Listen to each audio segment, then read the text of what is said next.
Sud Radio, les clés d'une vie, Jacques Pessis. Sud Radio, les clés d'une vie, celle de mon invité. Votre voix vous a permis de tracer un long chemin et de vous faire un nom, et même plusieurs. Les décennies n'ont pas diminué votre passion pour les chansons, la preuve. Vous leur offrez aujourd'hui une nouvelle vie. Bonjour Nicole Croisille. Bonjour Jacques Pessis. On se retrouve encore une fois avec des chansons sur une plateforme, on va en parler, des nouvelles versions remasterisées, et puis un parcours atypique, totalement... Oui, c'est ça. Oui. Je vais exister dans le monde virtuel. Oui, exactement. On va en parler tout à l'heure. Pour l'instant, on revient au monde réel avec votre parcours. Alors, le principe des clés d'une vie, vous étiez venu tout à fait au début, c'est d'évoquer votre carrière à travers des dates clés. Et la première que j'ai trouvée, Nicole Croisille, c'est le 18 novembre 1961, votre premier rôle. Écoutez.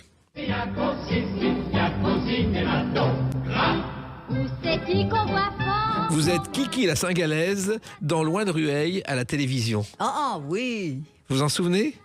Oui. Vous très, chantez très beau cinématographe. Oui. Très très beau souvenir. J'avais vécu un an aux États-Unis et j'étais rentrée pour Noël parce que j'avais quand même le petit coup de blues. Tous les copains, tous mes amis étaient à Paris.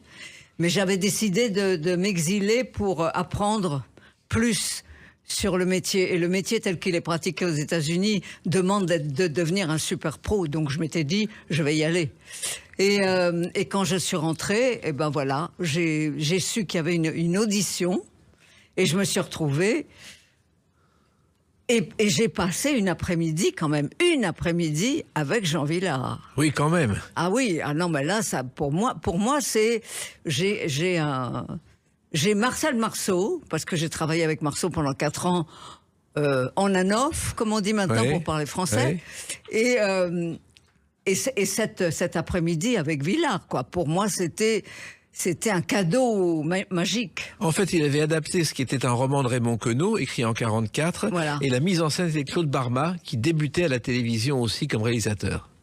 Ah, c'était Barma. Oui. Et le chorégraphe était mais en réalité, c'est parce que sur scène, c'était pas Barma, c'était Maurice Jarre qui avait voulu être le metteur en scène. Oui, qui avait fait la musique. Voilà. Et comme Maurice Jarre, son boulot, c'était quand même d'être musicien et d'être compositeur et de diriger des orchestres, mais pas de diriger des comédiens, on était un petit peu à la rame. Et une après-midi, Vilar est venu voir où on en était. Et il s'est mis au boulot avec nous et il nous a réglé une scène et c'était formidable. J'étais avec Charles Denner et Jean-Marie Prolier était là aussi. Je me souviens de lui. On vous voit à l'image avec lui et d'autres personnes. Il y avait plein de comédiens dans cette. Il y avait toute l'équipe du théâtre. Exactement. Du Palais de Chaillot, le théâtre Chaillot. Hein. L'équipe l'équipe de Vilar, ils étaient tous là-dedans. Alors, il se trouve que la musique, pour vous, ça vient peut-être un peu de votre mère qui était pianiste, mais pas votre père qui était, je crois, directeur d'une agence de tourisme et qui ne voulait pas que vous fassiez ce métier. Oui, en fait, il n'était pas directeur, il était ce qui s'appelle... chez les Américains, mais l'American Express continue à faire des voyages. Ils font plus la banque, mais ils font des voyages organisés. Et il était donc l'organisateur de base. Voilà. Celui qui est responsable des bagages, des touristes, de les trimballer un peu partout en Europe. C'était assez... Donc je le voyais pas souvent. Et du coup, quand il a dit non, mais il a refusé que je rentre à l'école de l'opéra de danse, alors que j'étais douée pour ça. Et après, il refusait que je parte avec Marceau. Ah, mais alors justement, l'école de danse, vous vouliez rentrer comme petit rat à l'opéra et vous non, je suis pas rentrée comme petit rat. Vous auriez voulu rentrer? Ah oui. Alors finalement, j'ai travaillé avec un prof de l'opéra. Mais vous avez échappé à ce feuilleton mythique des années 60 dont voici le générique. L'âge heureux avec Delphine Desieux. Je ne sais pas si vous avez vu ce feuilleton qui se passe sur les toits de l'Opéra. À l'époque, bien sûr, je l'ai regardé, évidemment. C'est un feuilleton qui a été primé au Festival de Venise pour le premier prix de film pour enfants. Et Delphine Desieux, qui a été à l'époque une jeune comédienne débutante, une enfant star, aujourd'hui vit à Saint-Jean-du-Gard où elle enseigne la danse contemporaine, le taïjikan et le cirque. C'est-à-dire qu'elle a évolué dans sa carrière. Bah oui, mais c'est logique. Je veux dire, quand on rentre dans le monde du spectacle, si on est doué, on peut changer de casquette. Exactement. Alors, au départ, pour vous, c'est la dactylographie, votre avenir. Mais oui, ça vous intéresse. Ça a été l'obligation du grand-père. Voilà. Et ensuite, vous avez gagné un peu d'argent pour prendre des cours en travaillant, je crois, au service courrier des bureaux parisiens de l'American Express, Nicole Croisy. Voilà, c'était mon père qui m'avait casé là. Il avait dit, ça va être ton premier métier, enfin ton premier travail. Oui. Ce qu'on appelle maintenant les travails d'été pour les étudiants. Oui. Et donc, je me suis retrouvée derrière comment ça s'appelle, un guichet. Ah oui. Derrière le guichet, et j'avais les lettres entre PQR.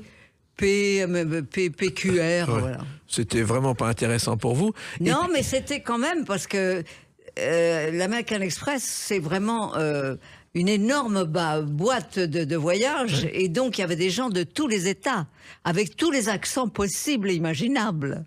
Et là, j'avais du mal, parce qu'à l'oreille, moi, j'avais... le professeur qui m'avait appris l'anglais était plutôt angliciste. Et là, d'un seul coup, je me faisais répéter 2 fois, 3 fois. Au bout d'un moment, je disais, écrivez, s'il vous plaît.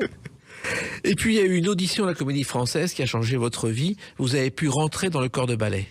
Oui, alors ça, on ne le sait pas. En fait, c'était un tout petit corps de ballet. On devait être à peu près 6 ou 7 ou 8.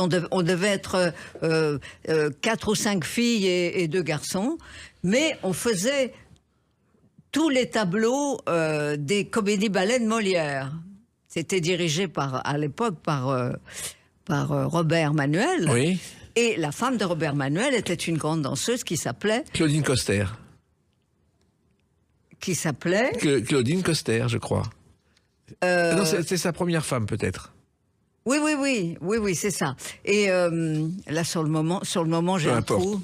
Non, simplement. Donc, vous vous retrouvez dans ce ballet, et vous vous retrouvez dans ce ballet, et en fait, il faut savoir que Molière a écrit 12 comédies-ballets, et une seule est reconnue à la Comédie Française comme comédie-ballet, c'est Le Bourgeois Gentilhomme, que vous avez dansé aussi.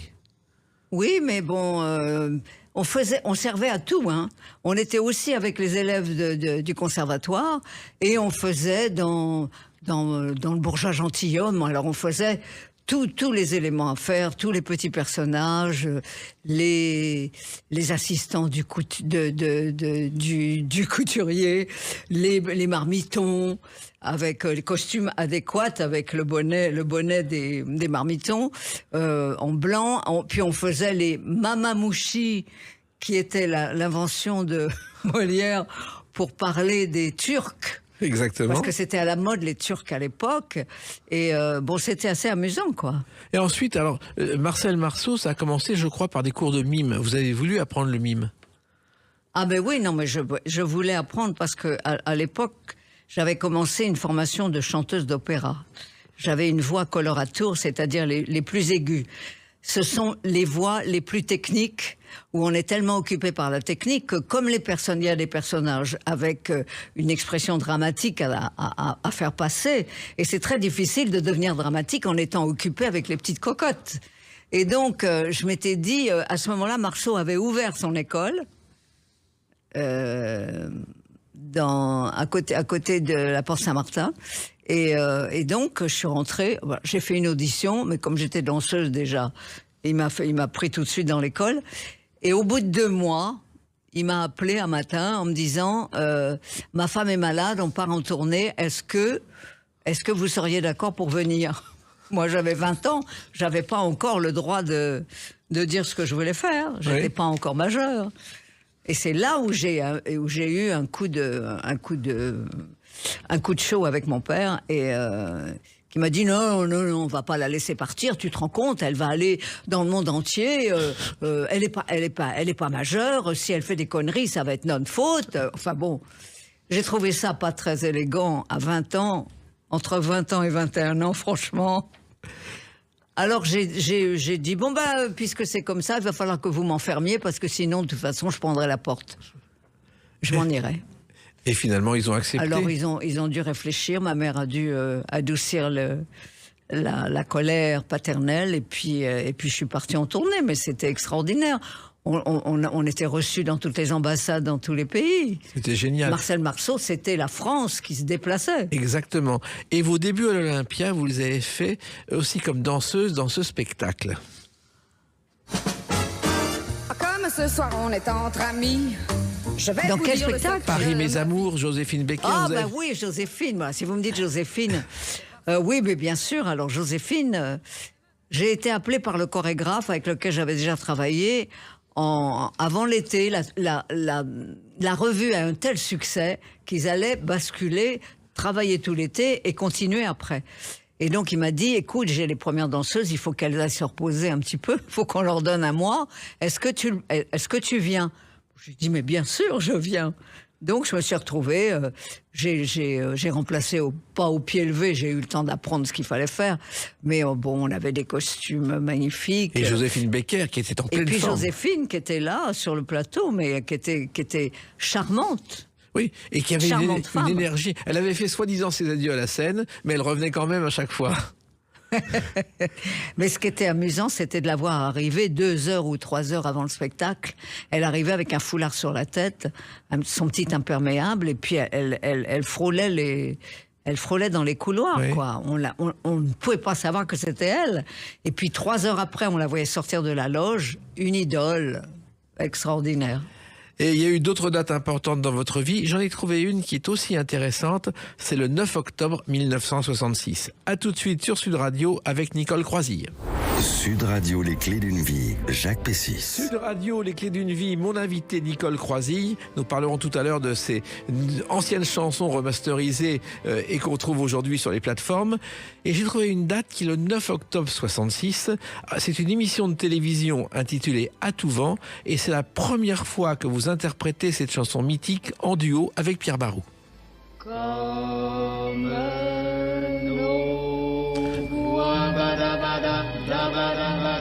Cette chanson a été célèbre, mais c'est la première télévision où vous êtes assise à côté de Pierre Barou, qui baisse les yeux tandis que vous le regardez dans les yeux. Il avait fait très peu de télé parce qu'il n'avait pas le temps avec vous pour nommer une femme. Mais ça a été particulier, étant donné que Lelouch avait décidé qu'il allait tourner avec la musique. Et la musique, elle venait tout juste d'être composée. Ouais. Donc, c'était même pas enregistré. Donc, on a fait ce qu'on appelle des maquettes. Et on n'avait pas de paroles parce que Barou, il attendait que le film soit fait pour faire les paroles. Bien sûr. Je disais, autant que la chanson soit représentative de l'histoire. Il avait beau, parce que Lelouch nous racontait tout le temps l'histoire par tous les bouts.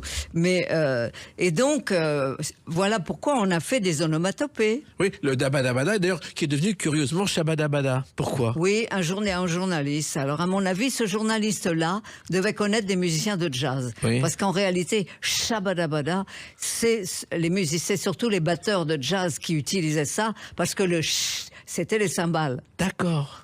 Alors, si on raconte ça, on comprend pourquoi. Mais manifestement, pour tout le monde, c'était plus facile de se rappeler Shabadabada que Dabadabada, qui était encore...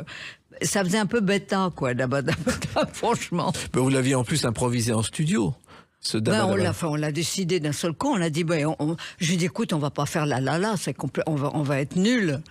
Donc, comme il adorait la musique brésilienne et tout ça, je lui ai dit, attends, on va faire des petites onomatopées comme les Brésiliens. Et puis, on a décidé, puis on a fait dabadabada, dabadabada, comme ça, puis c'est passé, quoi.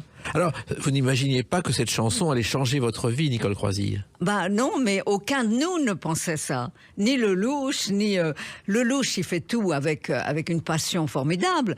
Donc, on était tous passionnés, mais on savait pas du tout ce que ça allait donner, d'autant plus qu'à l'époque, on était surtout envahis par le rock'n'roll. Exactement. Et alors, cette chanson a eu tellement de succès qu'à certains moments, on vous a confondu avec Anouk Aimée.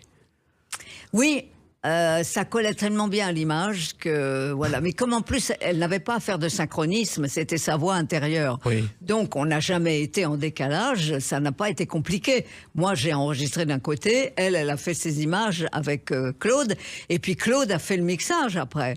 Donc oui, bien sûr, on a cru. Ça c'est le génie de Lelouch, parce qu'il m'a trouvé moi, et il a pensé que ma voix, surtout la façon dont il m'a demandé de chanter, qui était une voix presque intérieure, quoi, c'est le cas de le dire. Et donc, j'étais la voix d'intérieur d'Anouk. Alors, évidemment, la surprise, c'est que quand j'arrivais, moi, blonde et petite, et Anouk, grande liane, brune, mystique. Et d'ailleurs, Anouk Aimée, aujourd'hui, elle est l'une des actrices françaises dont on parle le plus dans la presse américaine, curieusement.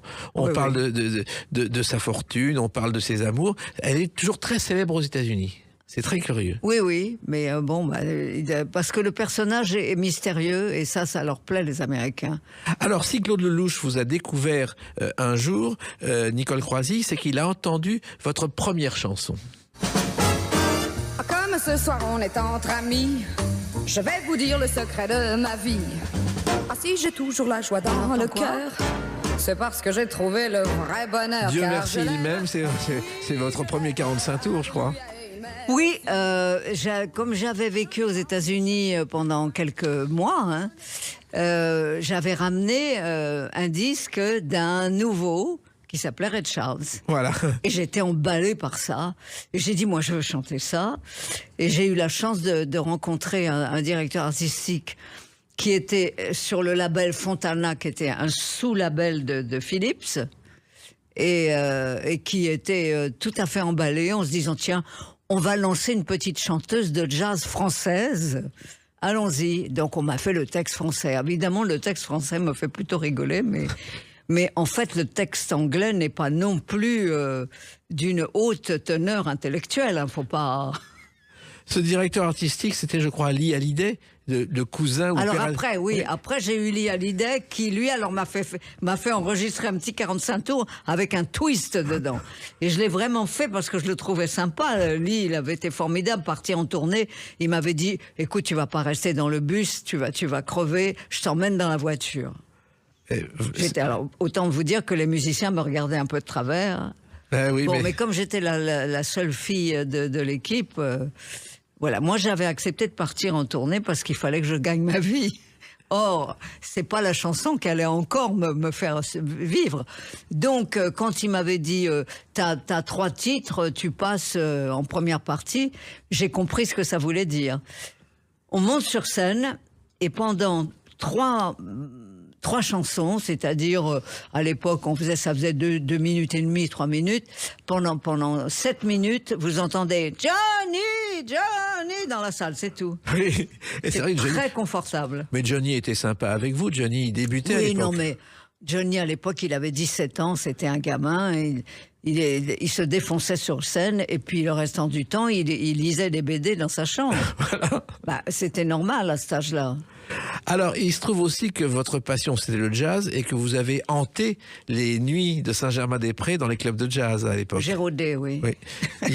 J'ai rôdé parce qu'il n'y a pas d'autre moyen de pratiquer cette musique-là. Il faut la pratiquer avec des musiciens. Quand vous n'êtes pas... En plus, en France, une chanteuse de jazz, il n'y en a pas beaucoup. Non. C'est une spécialité qu'il faut...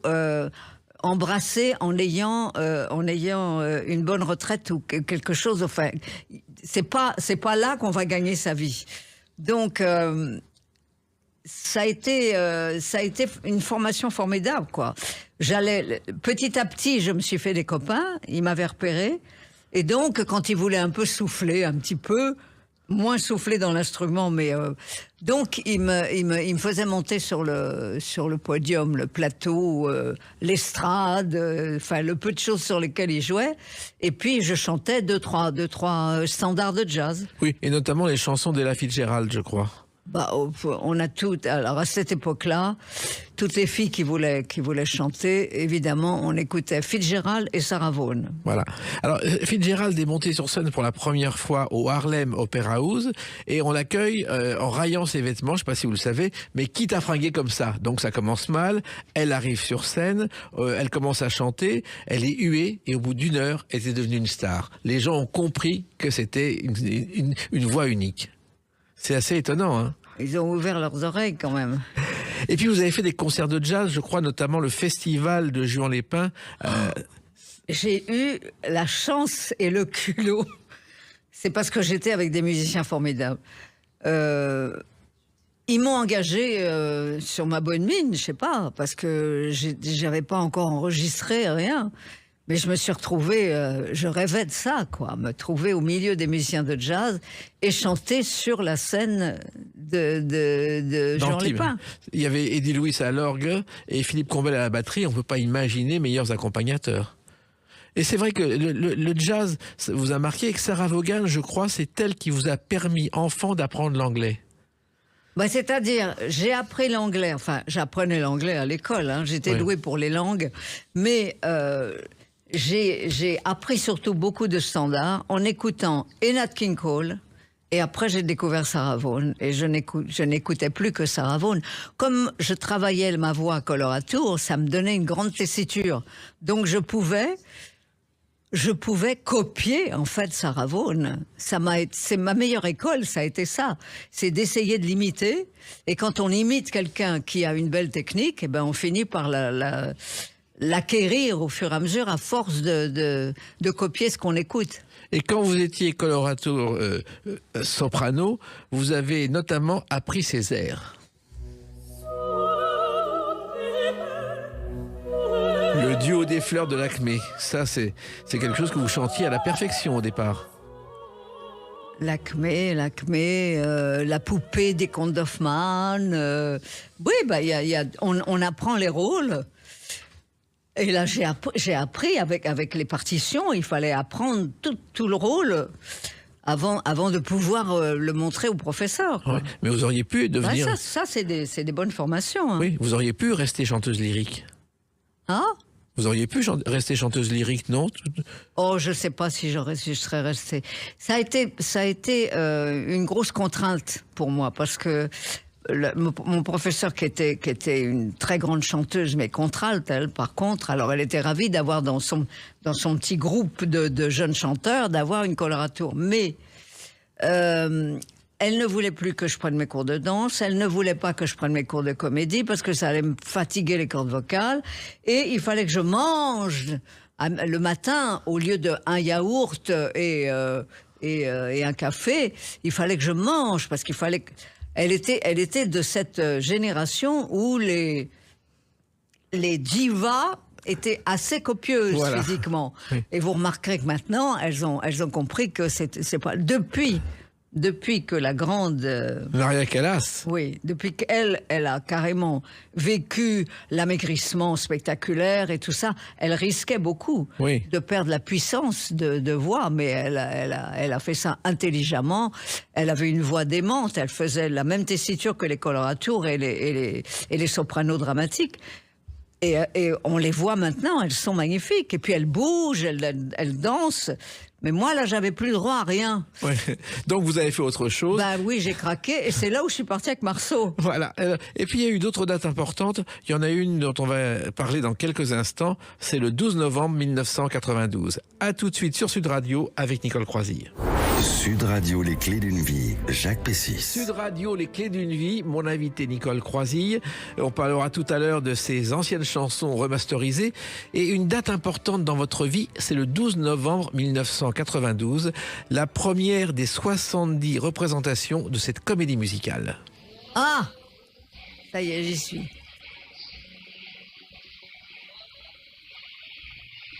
De Hello Dolly au Châtelet, ça a été un événement parce que c'est 3000 personnes tous les soirs pendant 70 soirs. Oui, mais là c'était vraiment... c'était le culot manifeste et qui a fait que j'ai été paniquée pendant 9 semaines. Ah bon? Oui, parce que c'était hyper fatigant, que j'avais tous les moyens, mais j'avais pas la technique de comment se mettre en état de pouvoir supporter cette représentation par semaine. Et au départ, on avait commencé avec 8. Oui. Ils voulaient nous faire une matinée le mercredi. Oui. Et je leur ai expliqué, non, en France, on fait jamais de matinée le mercredi. Les enfants ne vont pas au théâtre le mercredi après-midi. Ils vont ailleurs, ils vont jouer, ils vont faire...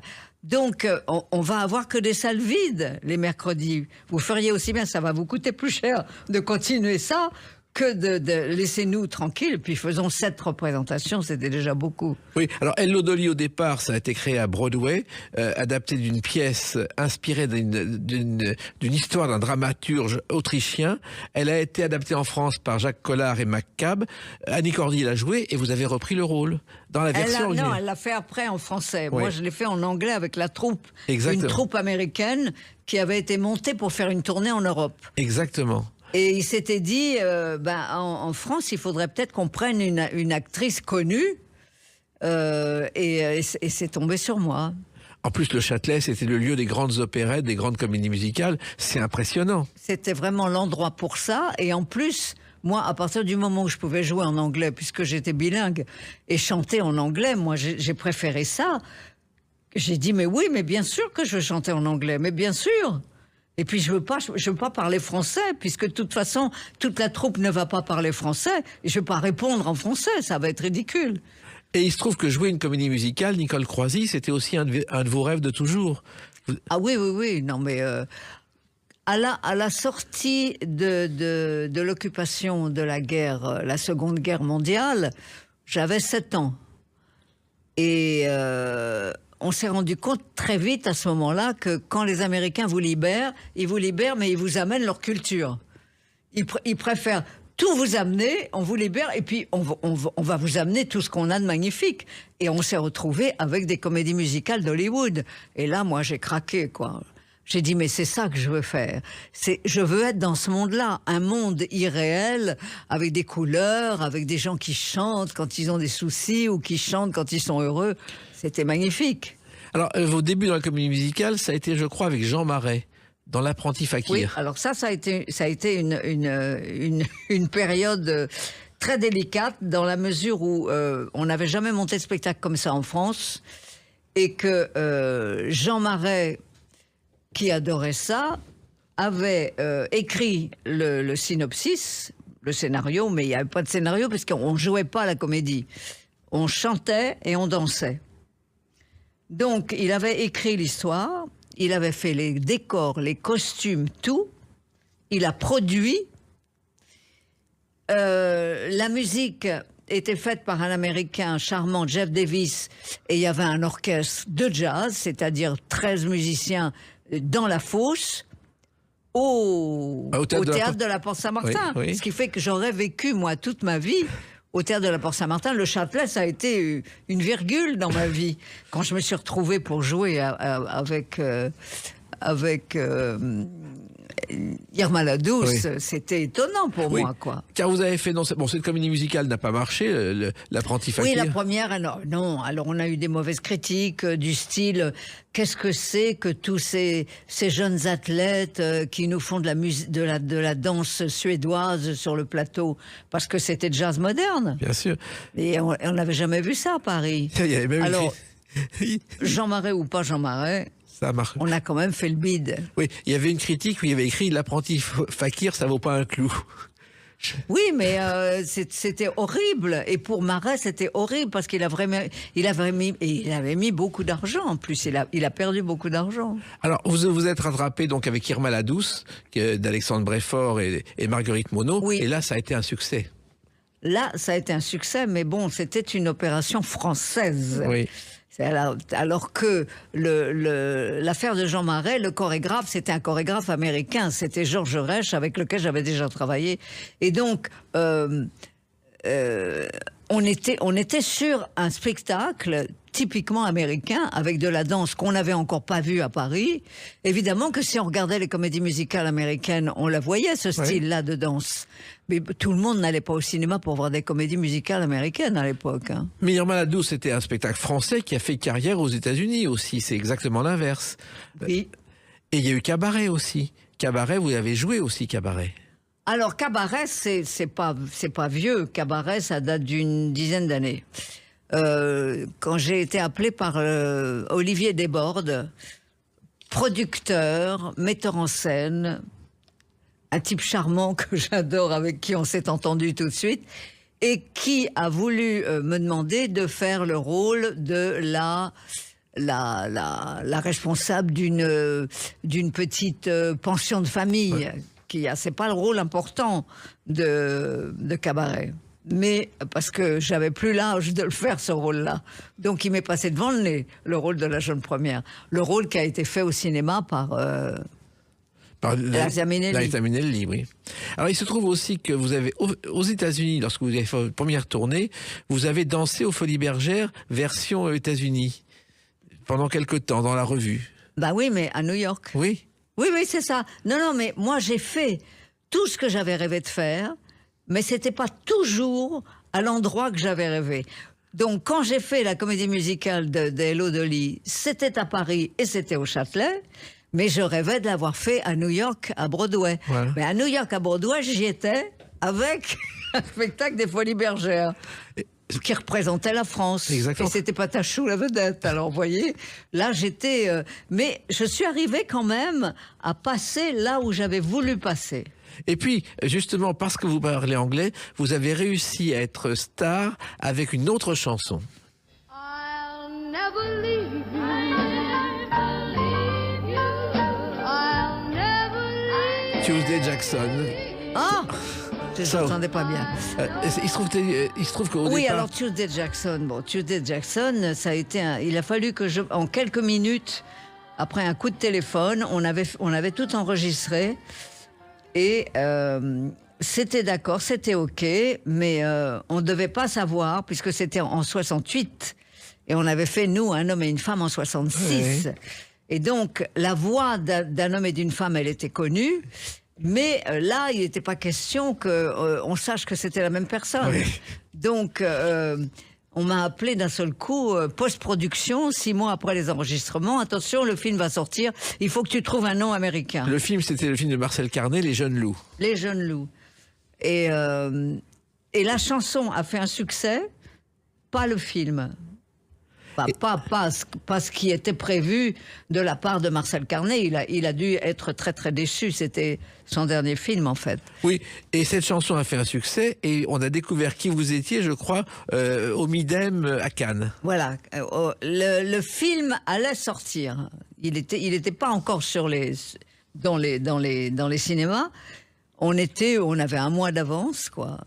Et le producteur de la musique a eu l'idée. Norbert Saada, il a eu l'idée de faire en sorte que, étant donné que je devais y être cette soirée-là du Midem, qui était une soirée française, pour recevoir avec Pierre Barou un prix, une espèce de victoire pour Un homme et une femme, il en a profité pour dire « Oui, mais on a justement, elle vient de faire un film, il n'est pas sorti, il va sortir, mais on a le titre. » Ils ont dit « D'accord ». Et moi, je suis partie sur scène en me disant « C'est un suicide ». Ils ne connaissent pas la chanson, c'est en anglais et je viens de recevoir un truc pour Un homme et une femme. C'est un suicide qui me fait faire. Et j'y suis allée et puis la salle entière s'est levée. Pourquoi ? Parce qu'en fait, il y avait beaucoup d'étrangers dans la salle. Oui. C'est un marché international pour la musique. Et donc, comme toute la soirée était française, ils ne comprenaient rien. Et d'un seul coup, ils entendent « I'll never leave you, I'll never leave you ». Ils ont tout compris, ils m'ont fait un malheur. Et cette chanson a été un immense succès. Oui. Et c'est vrai que personne à l'époque n'avait mesuré que c'était vous. D'ailleurs, je crois que votre maison de disques habituelle ne voulait pas sortir le disque et n'y croyait pas. Oui, mais bon, vous savez, Un homme et une femme non plus, ils ne voulaient pas le sortir. Hein.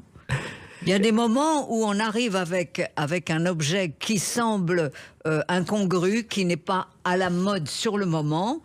Mais si c'est une œuvre réussie, ça finit par passer quand même. Vous avez fait aussi un spectacle à l'Espace Cardin où on choisissait les chansons à l'entrée avec un système électronique. Oui, je voulais trouver un petit truc qui titille le public et qui les mette un peu sur le grille à attendre. Donc, ils ne savaient pas l'ordre des chansons et moi je prenais le risque, mais parce que j'avais un pianiste magnifique, Aldo Franck, qui malheureusement a disparu maintenant, mais je suis orpheline depuis qu'il est parti. Et d'ailleurs, je ne fais plus de tour de chant.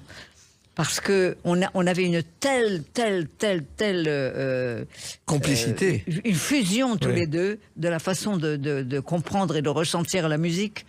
Et donc, j'avais décidé de faire un tableau avec 4 parties de style, avec des chansons de film, avec des chansons jazzy, avec des chansons mes favorites qui n'ont pas marché, par exemple, et puis encore une autre, et les tubes. Et je demandais aux gens, on avait mis des petits compteurs et ils appuyaient.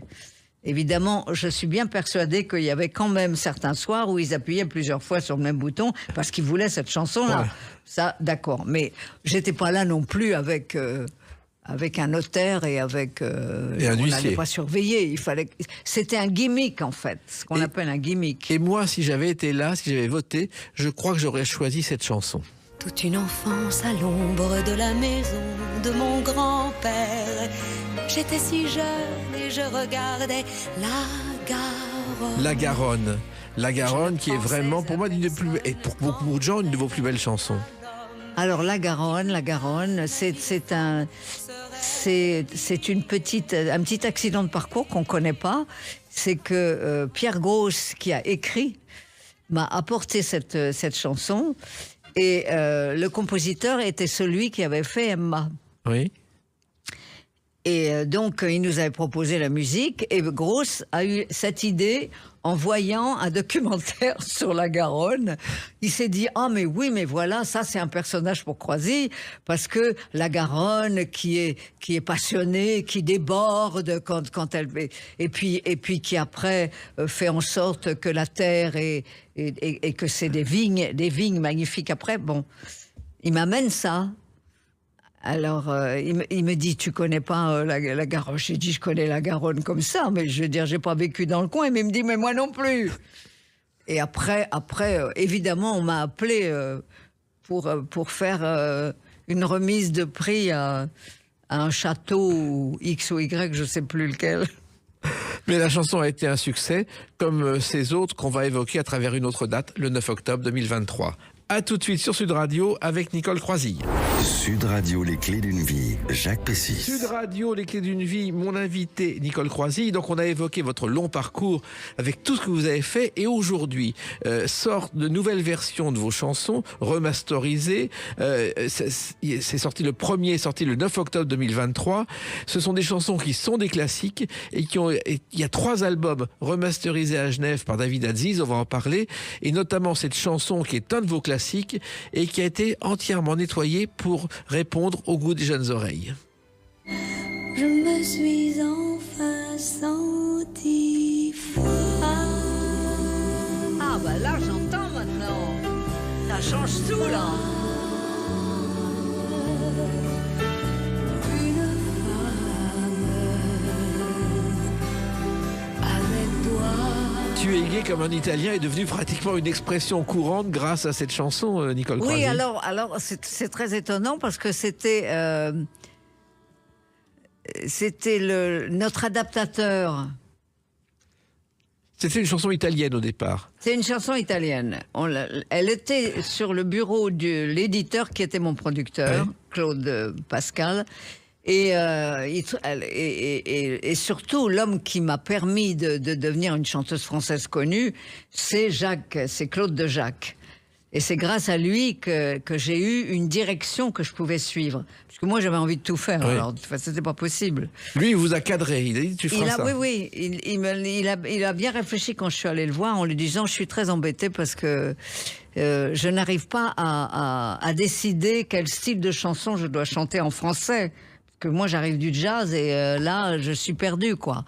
Et il m'a dit écoutez, moi j'ai bien regardé dans le métier, dans toutes les femmes chanteuses, il y a un personnage qui manque, qui n'est pas là, parce que entre Juliette Gréco d'un côté et Dalida de l'autre, il manque quelqu'un qui soit tendre, chaleureux, que les femmes aiment et que les hommes aussi. Eh ben j'ai dit c'est sûrement pas moi, là, vous exagérez, là. Il m'a dit, si, on va y arriver. Parce que vous ne le savez pas, mais vous avez beaucoup d'émotions. Parce que vous la cachez, vous l'avez carrément cadenassée en vous. J'ai dit, oui, mais moi, je suis surtout une technicienne. Il me dit, non, on va y arriver. Et puis, quand il a entendu cette chanson, il m'a dit, c'est formidable. Et je lui ai dit, ça ne sera pas formidable quand ça va être fait par moi. C'est parce que l'auteur n'est pas chanteur, il chante avec une voix de fausset vers la fin. Et ça paraît extraordinaire. J'ai dit, moi, je suis soprano, que je vais chanter, ça va être normal. Il m'a dit, non, la chanson est magique. Il avait raison. Et non seulement c'était magique, mais vous avez fait une seule prise en studio. Enfin, on va dire 2, 3 quand même. Ouais, mais c'est pas beaucoup, c'est pas beaucoup. Oui, on a gardé une prise. J'en ai fait 3, on en a gardé une qui manifestement avait l'air d'être la première. Oui, parce que quand même techniquement ça va très haut et il y avait quand même il fallait réussir le passage. Mais De Jacques était absolument sûr que c'était le titre qu'il me fallait. Et il a eu raison. Oui, car la chanson était un succès immédiat. Et vous êtes parti au Québec où elle était déjà un succès. On a sorti le disque d'abord au Québec, parce qu'il se trouvait que j'avais la possibilité, j'avais déjà passé plusieurs étés à chaque fois. Tout ça, c'est des chemins que j'avais préparé. J'avais déjà, ouais. Oui, j'étais passé plusieurs fois dans les endroits. Oui, et donc vous êtes passé là, ça a marché.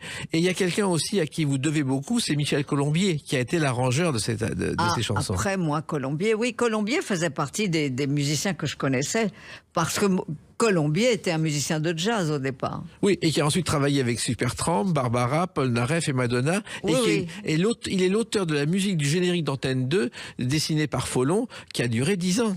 Ouais. Et plus ce qu'on sait moins, le thème des bas d'hymne. Exactement. Et donc, il y a une complicité qui s'est installée avec lui, oui. Et vous avez bien travaillé avec lui.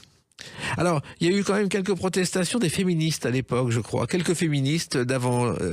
Ouais. Ça, alors, on a toujours quelqu'un qui vient vous dire, mais dites donc, parce c'est sorti en 68, non? Oui, c'est ça.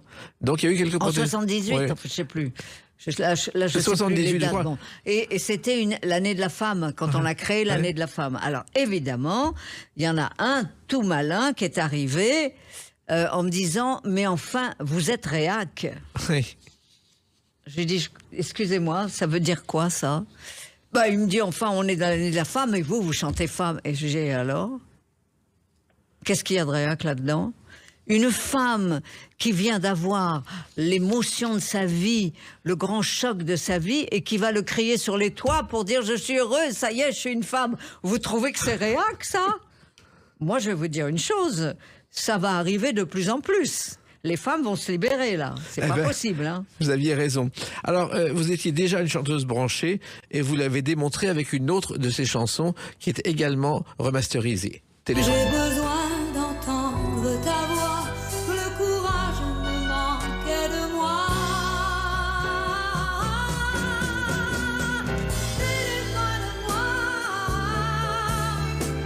Appelle-moi. Alors ça, c'est étonnant aussi, parce que c'est... Mais j'en reviens pas de la voix que j'avais à ce moment-là.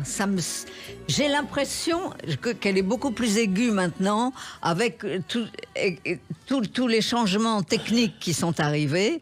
Quand on recopie les versions originales et le travail qui a été fait pour tout ce qui va être sur ces fameuses, parce que je deviens virtuelle. Oui, oui.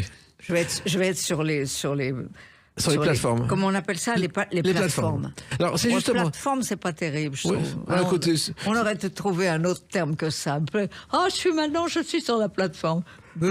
En tout cas, c'est important, c'est parce que justement, l'édition producteur d'origine est maintenant dirigée par une jeune femme que j'ai rencontrée, qui est délicieuse, et qui m'a dit, alors moi, je connaissais pas bien vos chansons, depuis que je suis arrivée ici et que j'ai la responsabilité de valoriser tout ce qu'on a fait, elle me dit, mais je trouve que c'est formidable ce que vous avez fait, je vais vous mettre sur les plateformes. Alors j'ai dit oui, bon, formidable. Et là-dessus, on a appelé mon petit copain David Aziz, suisse, qui est un technicien formidable et qui, lui, était un ami de Michel Colombier. Vous voyez comme tout se retrouve, hein. Et il se trouve donc une fondation en Suisse qui s'appelle United Music Foundation, qui est là pour restaurer justement et défendre le patrimoine. Oui, là, il a pris vraiment les bandes qui étaient dans les sous-bassements des bureaux, dans les caves, et elles étaient humidifiées. Enfin bon, il a fait un boulot. Il les a mis au four. Voilà. Et Quand il m'a annoncé ça, j'ai dit, tu cuis les bandes. Mais en même temps, ces bandes-là étaient destinées à être perdues. Et là, maintenant, c'est pour l'éternité parce que elles sont entièrement nettoyées. C'est la même chanson, mais avec... techniquement propre, nettoyée. Et en plus, comme il m'a dit au téléphone, il m'a dit, tu sais, ce n'est pas une reconstruction du tout. Je pars des masters d'origine, donc les bandes d'origine, et je les mets au niveau sonore qu'il faut maintenant avec les nouveaux appareils, et parce que sinon en radio ça passe pas. Voilà. Alors il y a des chansons connues et d'autres moins connues, dont celle-ci.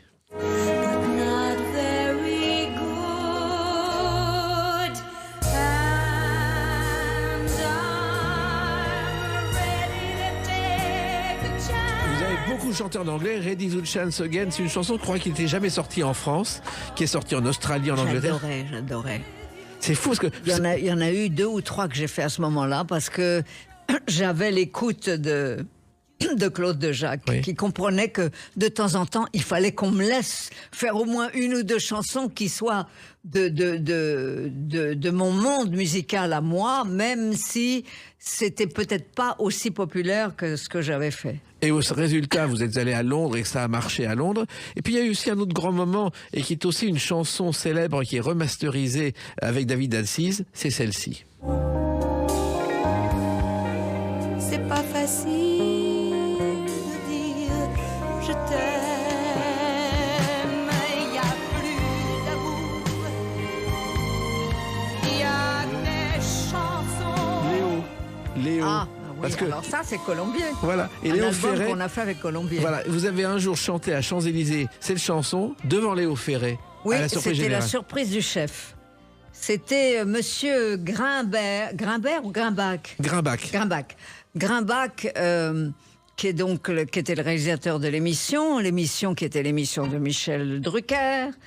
Et Grimbach, plutôt. Grimbert, c'est l'auteur magnifique. Grimbach dit, on allait au Ferré dans cette émission, alors j'ai eu l'idée, tu vas te mettre au bout du piano, le grand piano à queue, et lui, il sera assis au piano, et on va lui dire, on va te faire découvrir une chanson qui a été faite en un hommage. Oui. L'hommage était fait par Didier Barbelivien, qui était un fou de tout ce qu'avait écrit Ferré, et qui avait décidé d'utiliser des titres, des phrases connues, et donc il avait reconstruit en fait une chanson à partir de phrases de Léo. Donc Léo a pris la surprise au fur et à mesure, et il était face à moi. Et j'ai commencé à chanter en le regardant, et je pouvais plus continuer. C'était terrible, ça me faisait un effet bœuf. Donc j'ai commencé à regarder à côté. Pour la caméra, ça se voyait pas, mais j'étais plus les yeux dans les yeux, parce que je pouvais pas en même temps lire la surprise ou pas sur le visage de Léo. Et donc je suis arrivée à supporter la tension nerveuse. Et ça lui a beaucoup plu. Et à nous aussi. Alors, il faut préciser qu'il y a 3 albums disponibles sur ces fameuses plateformes. Le premier est sorti, oui, c'est Femmes. Et il y aura d'autres qui vont suivre. Et notamment, Il était une fois Nicole, qui est un album des années 80, qui est entièrement remasterisé. Avec la version des gros tubes en anglais que j'avais été faire à Londres. Donc, je recommande à celles et ceux qui nous écoutent d'aller immédiatement sur les plateformes de United Music Foundation pour trouver ces albums, et puis vous écoutez dans les versions d'aujourd'hui qui sont des versions éternelles. Et puis, voilà, parce que comme vous n'achèterez plus de disques, il est clair que sinon vous ne m'entendrez plus. Tandis que là, je vais infecter vos oreilles parce que je suis sur les plateformes. Eh bien, on en est fiers, et puis surtout, on va espérer vous entendre très bientôt avec d'autres chansons, parce que je suis sûr que vous n'allez pas vous en arrêter là. Je sais pas. Moi, je suis au théâtre depuis 20 ans maintenant. Il y a la dépense physique qui est terrible pour un tour de chant comme moi je les faisais. Donc je ne sais pas, je dis pas non, je ne ferme jamais de porte moi. Mais j'en ai ouvert d'autres et je suis occupée avec ça. Eh ben, continuez ainsi, ne changez surtout rien, Nicole Croisille. Merci et puis à très bientôt pour d'autres aventures de chansons ou de théâtre au micro de Sud Radio. Et merci Jacques Pessis. Je vous retrouve bientôt, je suis sûre. J'en suis sûr, les clés d'une vie, c'est terminé pour aujourd'hui. On se retrouve bientôt et surtout restez fidèles à l'écoute de Sud Radio.